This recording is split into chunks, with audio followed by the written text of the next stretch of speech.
הבעיה שגם כל הדברים הרעים נשארים במשפחה. המתחים, הטראומות, הכעסים, אבל אם ההורים יודעים לטפל בעצמם, הילדים רק מרוויחים מזה. נכון, חנית? נכון. את פיתחת שיטה כדי להיפטר מטראומות של העבר? כן. מה זו השיטה הזו? פיתחתי שיטת ריפוי שנקראת CCH. שמיועדת להורים. שמיועדת להורים, היא פונה לכלל ההורים, לילדים בכל הגילאים. שבעצם השיטה הזאת מעמידה את ההורה במרכז הבמה, ומאמינה שהוא ולא אחר, יכול ואחראי, גם להקל, גם למנוע וגם לרפא את הילדים שלו. וגיליתי, בעצם איך גיליתי את זה? גיליתי שלהורים יש השפעה מרחיקת לכת על הילדים שלהם. מרגע שהם מושרשים ברחם, ועד ליום שהם עוזבים את העולם. וגם גיליתי שהורה שעובר תהליך ריפוי וניקוי של עצמו, מנקה ומרפא את הילדים שלו. איך גילית את זה? אילו בעיות נתקעת בהם, והבנת שבעצם ההורה צריך טיפול כי הוא משפיע באופן ישיר על הילד? שאלת אותי איך גיליתי את זה? אני אקדים קודם כל ואני אומר שההשפעה שאני מדברת עליה היא לא רק השפעה בעולם המעשים. זאת אומרת, אני הולכת עם הילד שלי ברחוב והוא זורק נייר, אז ייתכן והוא יראה אותי וגם הוא יזרוק נייר. או אם אני מעשנת, אז יכול להיות שהילד שלי גם כן יעשן. ההשפעה שאני מדברת היא ברובד קצת יותר עמוק, והיא מדברת על עולם האנרגיות. זאת אומרת, על מי שאני מבפנים.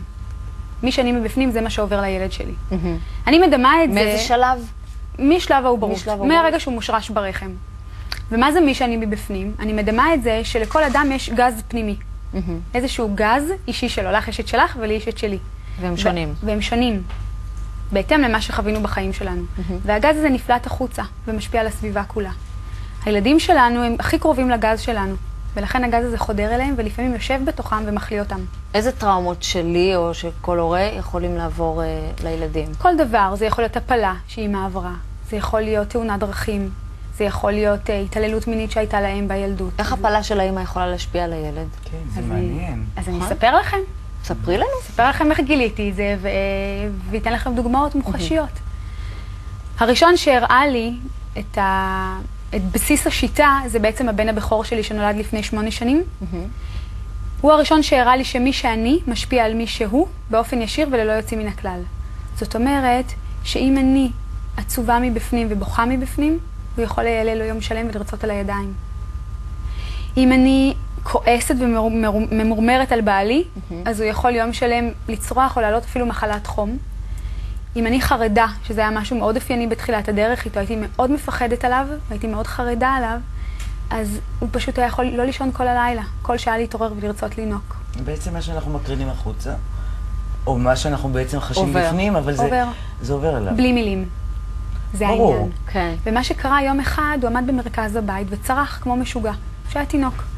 זאת הפעם הראשונה שלא רצתי אליו, וחיבקתי אותו ישר, אלא התבוננתי מהצד, ופתאום ראיתי שמי שהוא זה מי שאני. שככה את בעצם מרגישה היום. הוא מוציא את מה שאני לא מעיזה להוציא החוצה.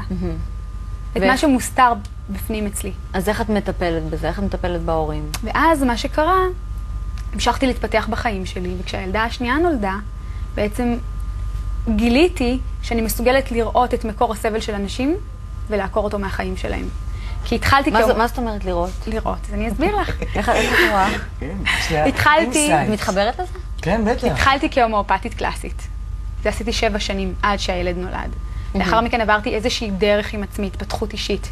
כי ברגע שראיתי שאני משפיעה על החיים של הילד שלי, בעצם השתנו כל החיים שלי. הבנתי שאני חייבת להיות אחראית על מי שאני. ואז התחלתי לעבור דרך מסוימת. ובהיריון השני, בתהליך התפתחות עם הילדה שלי, גיליתי שאני מסוגלת לראות. כן. ומה זה לראות בעצם? תחשבי שמטופלת מתקשרת אליי. כן. אני גרה עכשיו, נגיד אני בישראל, והיא נמצאת בארצות הברית. זה מקרה אמיתי. אוקיי. היא מתקשרת ומספרת לי שיש לה בעיה, היא בהיריון בחודש 8, יש לה צירים מוקדמים, יש לה כאבים מאוד מאוד קשים כבר 3 שבועות בגוף, והיא לא מסתדרת עם בעלה מתחילת ההיריון, לא יכולה לסבול אותו. שזה יכול להיות דבר אופייני. נשמע לי, עד עכשיו הכל נשמע לי נורמלי. הכל הגיוני. אוקיי, אז אני סוגרת את הטלפון, ומתחילה לבצע עליה התבוננות. מה זה אומר? אני עוצמת עיניים. עליה. היא שם. היא שם ואני פה. כאילו חשה אותה בעצם. אני עוצמת עיניים ואני רואה אותה. אני רואה את הגוף האנרגטי שלה. אוקיי. זאת אומרת, יש לנו גוף פיזי, יש לנו את המנטלי, שזאת התודעה, ויש את הגוף האנרגטי. ומה הצעת לה לעשות? אוקיי, זה לא מה הצעתי לה, זה מה אני רואה. אוקיי. אוקיי, אני רואה בעצם את הבטן שלה, לשם אני הולכת. ואז אני לא רואה את זה כמו בטן רגילה, אלא כמו חלל ענקי. אני נכנסת לבפנים ואני מריחה שריפה. אני רואה מים עכורים, אני רואה מים שחורים.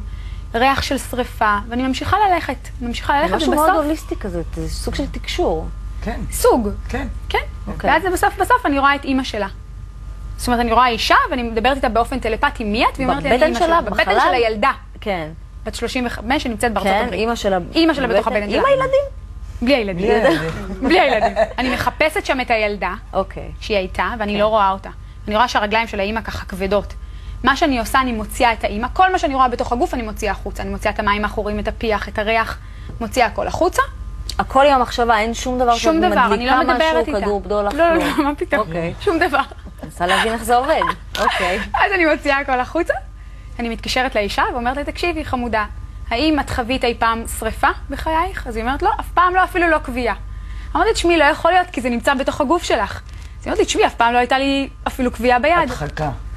ואז אני אומרת לה, אוקיי, תתקשרי לאמא שלך ותשאלי אותה, האם היא עברה שריפה פעם בחיים שלה. היא מתקשרת לאמא שלה שנמצאת בצ'ילה. וואו. אוקיי? והאמא שלה מספרת שכשהיא הייתה בהיריון שלה, היא חוותה שריפה. היא חוותה שריפה, אמא? כשהיא הייתה בהיריון של הילדה הזאת, כן. היא חוותה, החנות של הסבא והסבתא בצ'ילה נשרפה, והיא נכנסה לדיכאון. אוקיי? תוצאה של מקרה כזה, של טיפול כזה, זה שאותה אישה מיידית הצירים הפסיקו, תוך יומיים הכאבים נמחקו כלא היו, ומערכת היחסים שלה עם אמא שלה התחילה להשתפר. את מטפלת לפעמים גם בילדים, או הטיפול הוא ישירות רק להורים? כן. כיום, אם מישהי פונה אליי עם ילד, אני קודם כל מטפלת באמא ואחר כך בילד. אבל את מגיעה גם לילד. כן. ברור. תראי, איך גיליתי את זה בעצם?